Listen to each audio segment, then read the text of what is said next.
1 декабрь СПИДке каршы күрөшүүнүн эл аралык күнү. Ушул күндөрү Бишкекте бир катар иш-чаралар өтүүдө. Адистер соңку кезде Кыргызстанда ВИЧ илдетине чалдыккандардын саны кескин өсүп жаткандыгына кабатырланууда.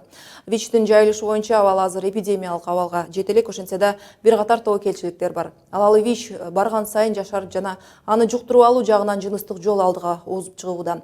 Кененирээк кабарчыбыз Исмат Ибрагимов улантат. Кыргызстанда соңку 10 жылдын ичинде ВИЧ инфекциясын жуктургандардын саны 8 эсеге көбөйгөн. Бул тууралуу Дүйнөлүк саламаттык уюму менен Бириккен Улуттар уюмунун СПИДке каршы программасында айтылат. Ал 2005 жылы өлкөдө ВИЧ макамы менен болгону 826 киши катталса, 2016 жылы бул көрсөткүч 6730га чыккан.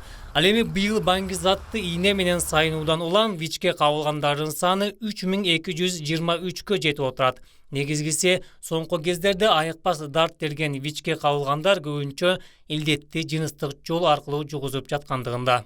Первый раз столкнулся это 9 лет назад. Мен өзүмдүн ооруй турганымды 9 жыл мурун билдим. Ооба, түрмөдө отуруп чыккам. Баңгизат колдончумун. Бирок ооруну мен жыныстык катнаш аркылуу жуктурдум. Бирок азыр кадимкидей эле күн кечирип атам.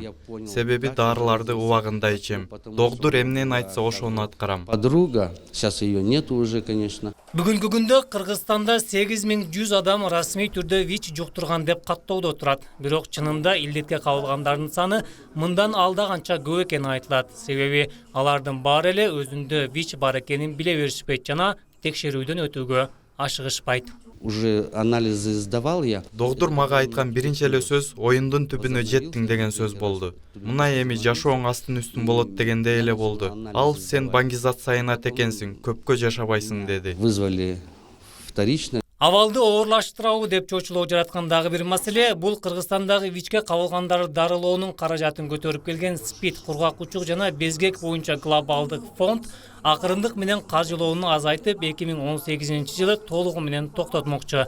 Мындай шартта ВИЧ сыяктуу оорулар кеңири жайылып кетет деген кооптонуу бар. Но дело в том, что увеличение это не значит, что только мы ничего. Ооба, ВИЧке кабылгандар чындыгында көбөйдү, бирок бул жаман деп айтсам эмес. Болгону элдер көбүрөөк текшериле башташты. Адистер кайрылып, эмнеге кабылганы тууралуу айта ачыктай башташты. Вопрос стигмы, дискриминации. Көңүл бөлчү дагы бир жагдай ноябрь айында Орусиянын Екатеринбург шаарында ар бир 50-чү тургунда ВИЧ инфекциясы табылган. Бул 1,5 миллион калктуу шаарда 27 миңге чукул адам ВИЧ илдети менен ооруйт дегенди түшүндүрөт. Эске салсак, Кыргызстандан сыртка калган мигранттардын дээрлик 90% Орусияда иш алып барат. Ал эми Екатеринбург шаарында 20 миң, Урал аймагында болсо 40 миңге чукул мекендешибиз эмгектенип жүрөт.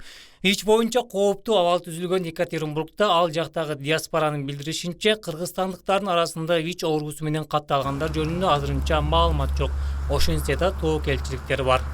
Сейчас, как вы знаете, проект бюджета сегодня рассматривается во втором-третьем чтении. Программа иштелип чыкты. Жана мекемелерге бизге акча бөлүп берүүгө буйрук болду деп үмүт кылабыз. 20 миллион сом бөлүндү. Бирок донорлор да көмөктөшүп турат. По поэтапному переходу финансирования. Бириккен Улуттар уюмунун жаңы чыккан отчету боюнча 2001 жылдан бери жылына дүйнөдө 1,9 миллион киши ВИЧ оорусун жуктуруп алган. Отчетто чыгыш Европа менен Борбор Азияда дүйнөлүк тенденцияга карабай ВИЧ жуктургандардын саны 57%га көбөйгөн. Эленора Сагындык кызы, Салтанат Зарнаева, Исмат Ибрагимов, Канал 11.